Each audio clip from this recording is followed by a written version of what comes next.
when you are doing a business, you aspire to grow. And most of these other financial institutions were not there for me. But First Bank was there. With First Bank, I've been able to grow my business to a very large extent. When you are expanding, you are growing, profitability too is increasing, and that gives me joy.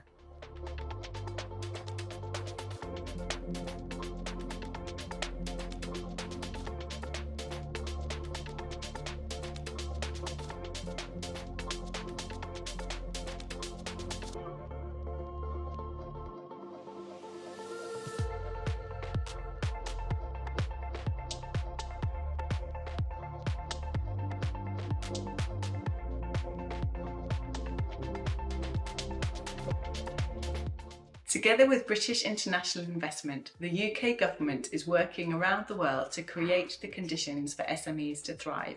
Here in Ghana, we value our partnership with BII and the expertise they bring to help us work towards that shared objective. BII is helping to create the conditions for inclusive economic growth and the creation of jobs right the way across the country, just what Ghana's economy needs.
Good morning.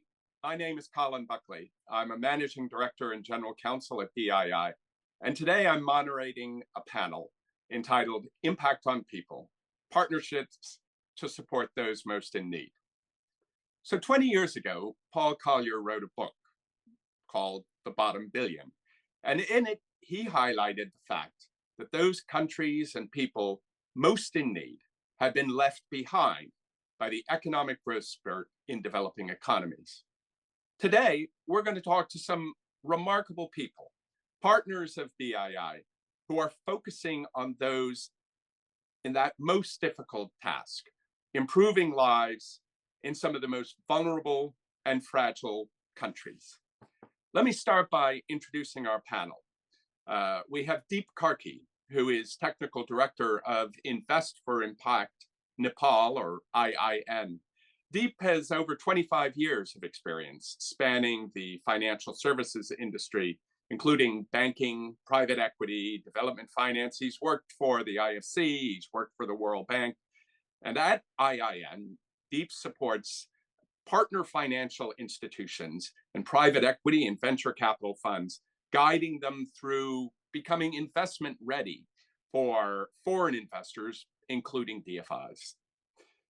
I'm joined also by Dr. Snowy Koza, who is the non-executive director of GridWorks.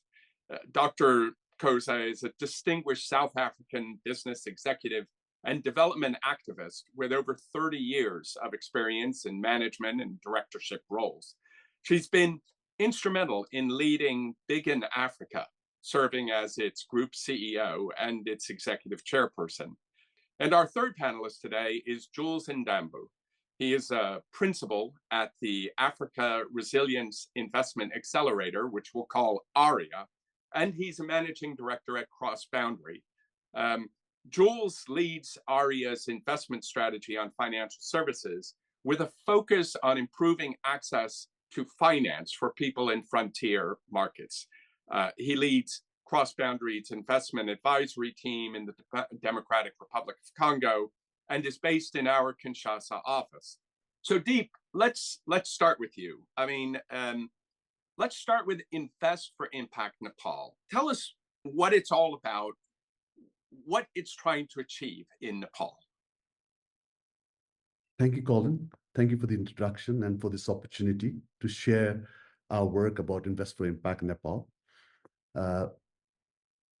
Before I get into the work of Invest for Impact Nepal itself, I just want to set a small little context. And the context is, when we started, where were we? And why was the need for Invest for Impact Nepal to be initiated? And Invest for Impact Nepal was initiated with the leadership of BII in partnership with FMO and SDC. The political environment in Nepal has improved in the last decade or so. There's some element of stability that the country has been able to achieve. We would have liked it to be much better, but nevertheless, foreign investment has been the most major challenge for the economy. Nepal has not been able to attract foreign investments, and the investment gap for SMEs in a recent study shows that about $3 to $4 billion of financing gap for SMEs. SME is, like many other countries like Nepal, is the engine for economic growth and the creator of jobs. And we have a report stated that about 500,000 people joining the workforce every year, and the economy is only able to cater for 20% of it. And that is why just last year, we had 550,000 work permits issued by the Department of Labor for foreign employment. So the local economy is now competing with foreign jobs, and obviously that competition is not at the same level playing field, but, the lack of jobs being created, is, such a big challenge to the economy right now. And prior to Invest for Impact Nepal, there were just three, if I may call all of them DFIs, just three DFIs, BII, FMO, and IFC investments. Very limited. And that too, limited in the real sector, just one or two examples you could have in agribusiness and the ICT, and one or two investments in the banking sector. And in order to overcome this huge 3 to 4 billion investment gap, what was identified during the design of this program is that how can we get development financial institutions to lead the way or pave the path for foreign investment into the financial service industry, which was the most viable way to get there. And most viable because the real sector does not provide adequate amount of opportunities. The sizes of these enterprises are small. They don't know much about DFI. So the challenge was to ensure that DFIs could now invest in a range of financial institutions, including private equity funds, so that capital could come in and pave the way for additional capital. So given that situation, Invest for Impact Nepal was established with a very clear goal to bridge that financing gap for SMEs. So Deep, I mean, when you think about development investment in a country like Nepal, you wouldn't normally think about investing in a private equity fund or a financial or a bank. So can you explain a little bit about why that's so important in order to actually see the impact in the ground on the part of SMEs or small entrepreneurs? I think there are two key issues here. One is Nepal's private sector does not generate the kind of opportunities for investment for DFIs and impact investors like other markets do.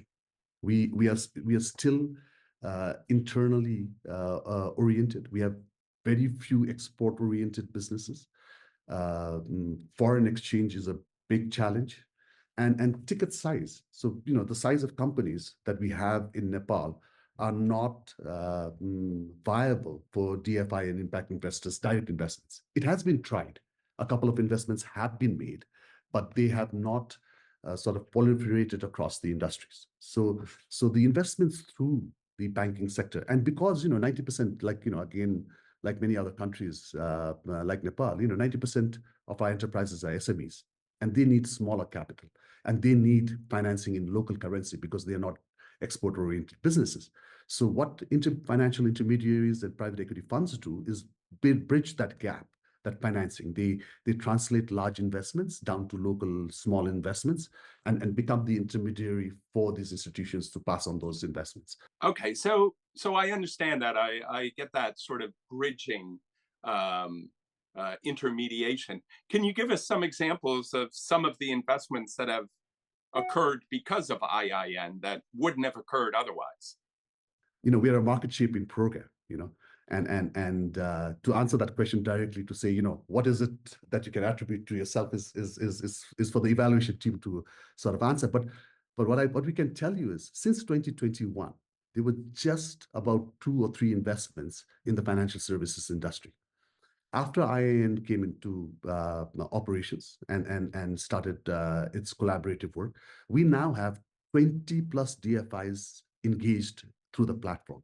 We've organized 2 missions to Nepal, where most of these DFIs have participated. And in this period, the investment in the financial services industry has just in these 3 years alone, the total investment of all of these collective DFIs is 563 million. And of which 463 million is for SME financing.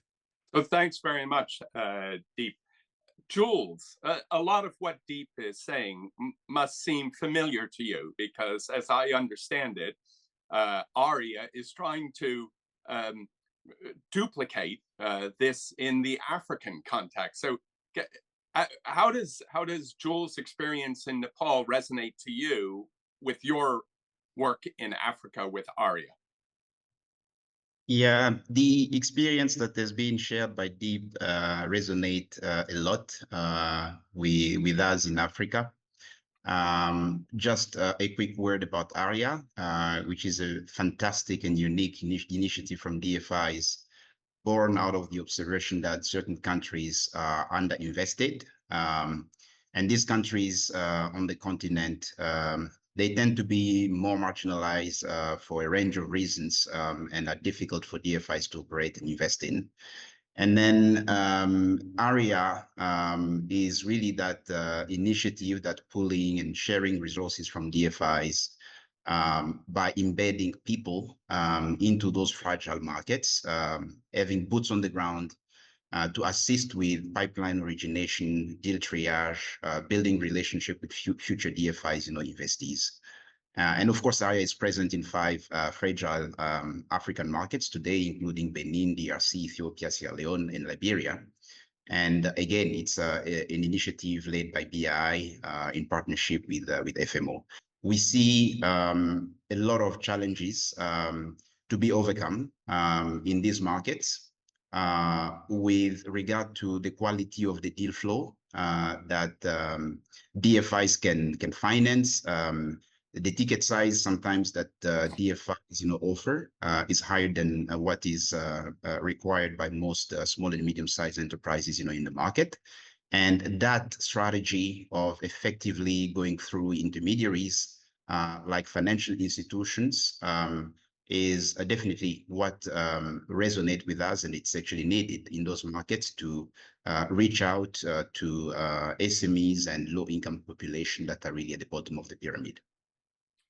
Jules, I mean, development institutions have been in Africa for decades. I mean, what is it about ARIA that's different this time around than what we've been doing, all of the last 50 years? What is very different from ARIA this time around is that it's really about mutualizing resources. It's very difficult for smaller DFIs to have presence across different fragile markets. What ARIA is really solving for is ensuring that those DFIs can all come together, can pool resources together, can have investment professionals embedded into these markets to really source, vet transactions before recommending it for screening and having them enter DFI's pipeline. And then the other thing that ARIA also does, which is great, is ARIA offers pre-investment technical assistance and capacity building support. Yeah, I suppose it's early days for ARIA. I mean, ARIA's only been around a few years, but I mean, hearing you describe it, is there something that you're particularly proud of that ARIA has accomplished? Yeah, there are a couple of examples. The first one is the support that ARIA is providing to an enterprise in Ethiopia that is essentially producing value-added food product using teff that they source from smallholder farmers, and transforming that into pasta, into snacks, into protein powders. And this company has been able to secure sales contract with buyers, in the UK. And for them to be able to access the type of capital that they need in order to scale their operations, ARIA provided them with technical assistance to basically review the legal structure and make sure that they can have a holding company registered in the UK that can actually access equity investments from some DFIs, and that would allow them actually to buy most of the capital expenditures that they need in order to grow. And then on the other side, they have a legal entity which can be financed locally in Ethiopia by some commercial banks for their working capital need. ARIA DFIs haven't yet invested, but that TA support positions them for their future growth opportunities.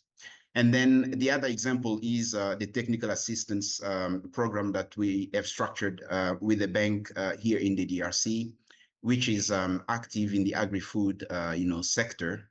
But they have told us that they haven't been able to really reach out to smallholder farmers at the bottom of the pyramid. And they really want DFI's support to be able to develop some products that will be tailored to smallholder farmers acting in different value chains, such as coffee, cocoa, maize, scattered across the country in the DRC. Thanks for sharing those examples, Jules. Dr. Koza, GridWorks is a little bit older than ARIA, but it's still relatively young. And it was set up in order to improve energy access on the African continent by investing in electricity networks. So let's start out with, why did GridWorks have to be created in the first place? What's the challenge there? Yes, GridWorks is a young organization, 5 years old, as you said, and only exists because of the great foresight and vision of BII. Let me start with challenges, which, Colin, I would like to reframe as lessons learned. And I want to share 3 lessons. The first one is that it takes time to get things right. We are trying, remember, to introduce new ways of investing in electricity transmission and distribution. And it's natural that it will take time.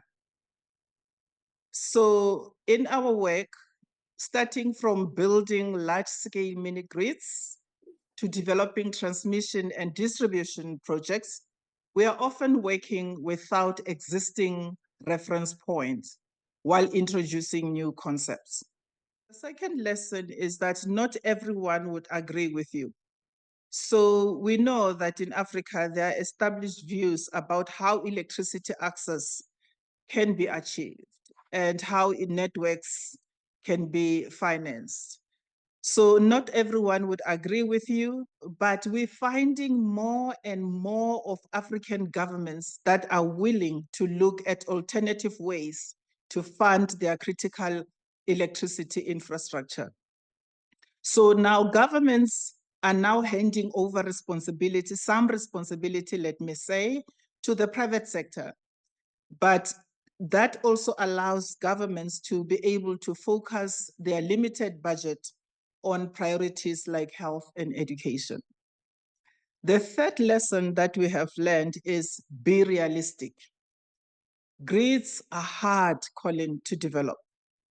Few, if any, organizations like GridWorks that exist that are ready and willing to do early stage development, which is needed in Africa to get our grids investable. So what are the challenges?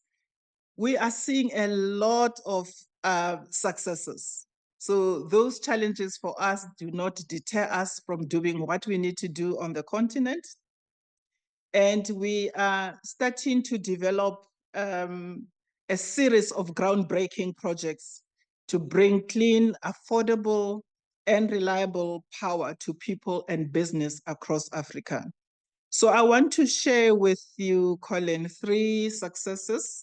The first one is that we are now entering independent transmission projects.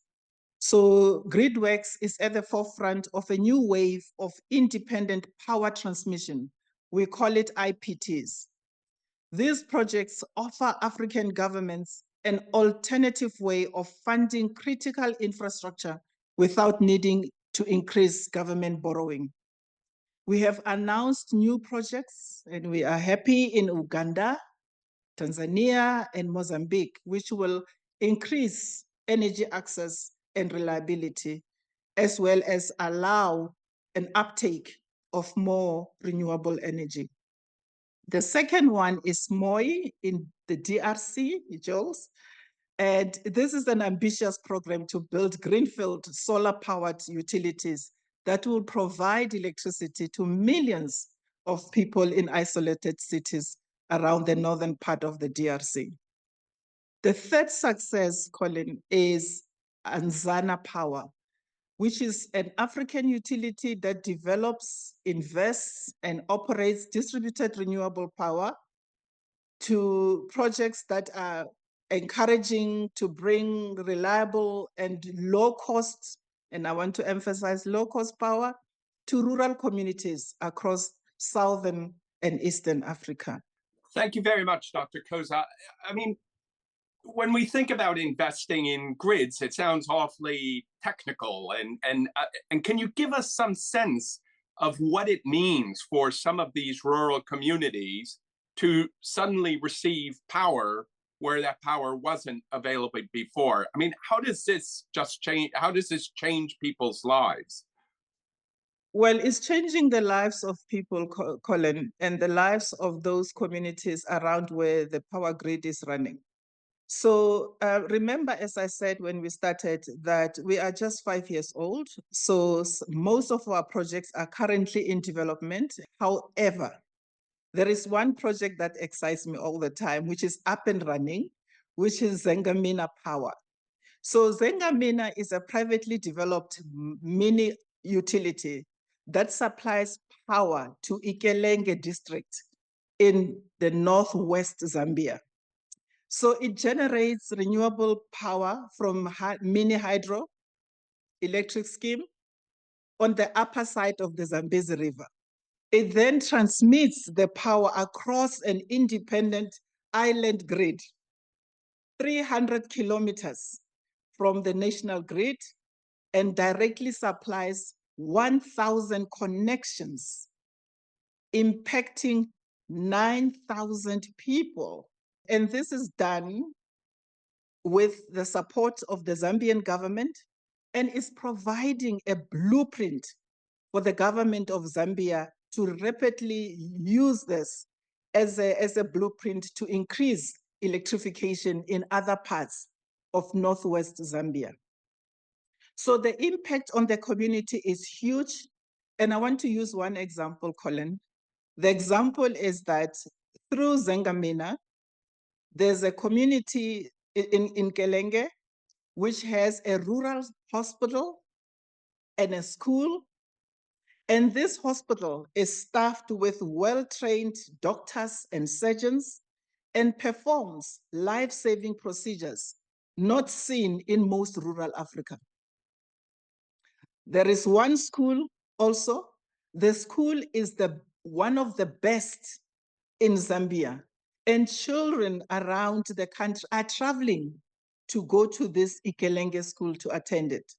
So the school and the hospital could not function, Colin, without the power they get from Zengamina. So this is one example of a real project that Zengamina has provided. And in addition to this, there's a farm called Nchila.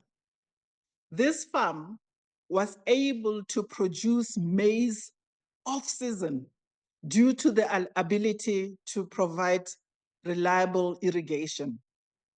This is impressive because, you know, the rural farmer has helped to reduce shortage of food because currently in Zambia there is drought, but this farmer was able to produce maize that feeds most of the communities around Zambia. Thank you very much, Dr. Kosa, for bringing home the kind of the reality of that type of impact.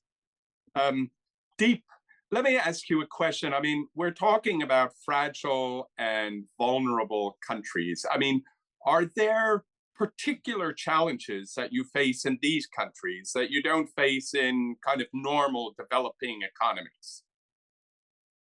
Many, Colin.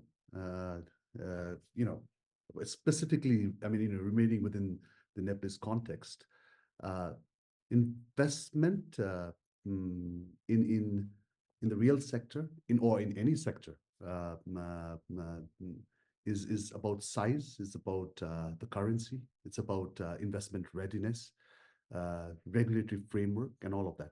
But most important, what we have learned through the IIN's work is two things. One is the demand side. On the demand side in Nepal, you don't have particularly the kind of enterprises that have been able to capture the imagination of DFIs and impact investors yet. You know, it is only the financial services sector that has become a little bit attractive in the last 3-4 years. The hydropower sector, the energy sector, is seen as one of the biggest potential, you know, but we've had only one such project developed with the consortium of DFIs and IFCs so far. And even there's a lot of other challenges around regulations and environmental and social governance, and the blanket of investment readiness. And Jules, is there anything that you can add to that from your experience in ARIA of challenges and how you've overcome those challenges? I think that everything that Deep has mentioned is kind of similar in the markets that we also operate in. I would like to also stress the business enabling, environment and the role normally that the government, in those markets need to play in order to put together an environment that is really conducive to businesses. And taxation is definitely, in the case of Congo, an area where you can even find multiplicity of taxes at the state level, at the provincial level, and some of them are even illegal. Let's put it that way. So it's definitely creates a challenge for businesses to operate, to grow, but also to be able to attract, capital. And on the regulatory front, still in many markets, you will find private capital market being sort of developed that would allow private equity, venture capital funds to come and establish, shops and in those countries. And because they have a local presence, they are also able to finance whether it's early stage companies or those that have grown to become SMEs that really require equity investment in order to acquire assets that they can pledge later on as collateral to banks for accessing credit. So in the case of DRC particularly, we don't have those type of players, in the market. And one of the main reasons is that we don't have a legal and regulatory, framework that would allow for such, players to establish a local presence. And through other donor programs, we are supporting actually the central bank and the Ministry of Finance in designing a regulatory framework and a legal framework that would allow this to happen here, because it's something that's dearly missing in the ecosystem. And Snowy, you have a unique breadth of business experience in Africa. I mean, as you hear these challenges, are there any strategies that you think would be particularly effective in these kind of difficult, fragile, and vulnerable countries? Strategies to promote private sector investment. Jules spoke about regulation. So the first strategy for us is better policy and regulation. So there's a need for governments to establish clear, consistent, and transparent policies that provide long-term stability and predictability for investors. And also the implementation of regulations that facilitate private sector participation and protect investment. So the second one, I think also Deep spoke about, that is better financing, blended finance, guarantees and insurance, climate finance, and so on. But for us, the most important thing is capacity building, Colin. We believe there are things that government and partners globally can do, including providing technical assistance and capacity building programs for local businesses and government to develop their skills and knowledge necessary for the sector. Also, I think this is the other strategy could be support for innovation and technology. We need to encourage innovation through research and development to create new technologies and business models, particularly those that are tailored for low-income markets. For example, affordable solar home systems and smart metering. The other one is social and community engagement. This is very important because energy firms should be able to engage communities to ensure that projects meet the needs of local communities, and also to gain the support from the communities. This might also include developing community-based energy solutions where stakeholders have a stake in the project, ensuring long-term sustainability and acceptability. Thanks, Snowy. So, Jules, you've been particularly focusing on DRC, and I'm wondering if you have some strategies for how we can promote private sector investment that focuses at low-income people. In terms of strategy, it's really about looking at, number one, the sectors that really have the highest impact potential, on those people. And if we look at the different markets that ARIA cover, most of those sectors are going to be agri-food, SMEs, energy is very critical, as well, because there is this notion of energy poverty, right? So to make sure that we can industrialize most of those nations, access to energy is very critical. And for the people that are especially in remote, areas and low-income people, they are paying a lot of money to get access to be able to access, fossil energy and so on. So it's a sizable part of their budget, and if they can get access to clean energy, they can save effectively more money that they can invest in education, for their kids, in better healthcare and so on. And I think that the DFIs that are part of ARIA are already focusing on those sectors. And then the other constraint that we have touched based upon here is the ticket size and collaboration with financial institutions that can do lower tickets is definitely the way to go. Thanks, Jules. So, Snowy, let's talk about this idea of partnerships. I mean, and why are partnerships particularly important in these types of markets? And especially, what kind of partnerships should DFIs like BII concentrate on? Yes, Colin, partnerships are very critical and important. For us in the sector, partnership with government is the #1 priority.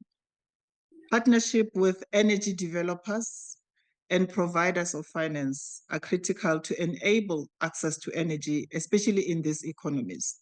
So DFIs need to ensure that partnership with communities, with small businesses, and also with some of the small funders that are existing in those countries is critical, because in establishing those, you are actually creating a value chain of bringing everyone that is important to be able to achieve the mandate that has been given to whether a DFI or an organization like GridWorks going forward. So partnership in the financial structuring is also important, because as Jules mentioned, sometimes it's actually very difficult to find the project that would be investable and be able to attract partners that will come in to contribute to ensuring that the project actually happens on the ground. So, Deep, what kind of partnerships do you see that have been particularly effective in Nepal? Thank you, Colin, again. IAN in itself is a unique example of a great partnership between DFIs. I mean, prior to this, I think it wasn't thought about whether two development financial institutions could come together and work together. And IAN's establishment with two, with the leadership of BII and the partnership of FMO and SDC, has set up a platform in Nepal that has brought together 20 DFIs to get interested in investment in Nepal. So that partnership has been absolutely fundamental to the success. And what that collectivism does sometimes is it gives you the traction that a single investor or a single entity cannot provide. That collectivism led to the signing of MOU between the government of Nepal and DFIs collectively together, committing to each other that, and building a partnership. That led to reforms recently, just recently in Nepal. That was the government of Nepal's response to that. And it has then resulted in a bigger volume of investments. So partnership at that level, sometimes even when you think of entities that are not designed to partner, when they come together, can yield much larger results than individually they would have. And Jules, any final thoughts on partnership? Yeah, so partnerships are really critical to everything that we do in ARIA. ARIA itself is a partnership of close to 20 DFIs, and the way that ARIA operates in those markets that we cover, we really go through partners, and I can name a few examples. We in Ethiopia, for example, are working very closely with the FCDO Manufacturing Africa program that is providing TA to companies involved in manufacturing, agri-food, import substitution. In Sierra Leone, we're doing the same thing with the FCDO InvestSalon program, which is also providing TA to companies that are involved in many sectors, agriculture, forestry, manufacturing, and so on. And then in the case of the DRC, ARIA is working hands in hand with the USAID Investment Facilitation platform, whereby the USAID Investment Facilitation platform is providing let's say sell-side transaction advisory support to companies that want to raise funding, and ARIA is providing buy-side investment, facilitation to basically get those companies into the pipeline of DFIs. So it's really wonderful to see donors and DFIs coming together and working hand in hand to promote investments in Africa. And Snowy, if you polish your kind of crystal ball, what do you see in the future? I see a collaboration of DFIs and all other funders working with governments. As I said, governments in Africa are more and more opening up to private sector participation. So I see all of those partners and stakeholders working together to ensure that we reduce energy poverty, that we make energy reliable and accessible and affordable, particularly to those rural communities. I see an Africa that is brightening up, and I see the development impact increasing in terms of improving the quality of life of people, creating jobs, making sure that food security exists, and that, we're seeing an Africa that is growing economically. Thanks for that inspiration. Deep, what innovations do you want to predict? I mean, innovation, there are many innovations that can actually benefit Nepal. What is very heartwarming is that the environment is changing. The opportunity for attracting foreign investments is real, is what the realization of the government, financial institutions, and even businesses is coming through. And so, with all of these rates so high, with the global context, the flow in of these investments, show of times, that are going to be better in the future when these rates are down, and it becomes a little bit more affordable. I think it's also a question of affordability for the market. Can the market provide the kind of returns that the capital demands? And sometimes, there are situations where the cost of capital becomes the paramount reason why investment becomes challenging. And for development financial institutions, I think there is an opportunity to, bring in blended solutions for particular sectors, targeted investment opportunities, and innovation around instruments, innovation around local currency financing will benefit a country like Nepal dramatically. So Jules, Deep, and Snowy, on behalf of our viewers this morning, thank you very much for sharing your time and your experience. Thank you for having us. Thank you for having us.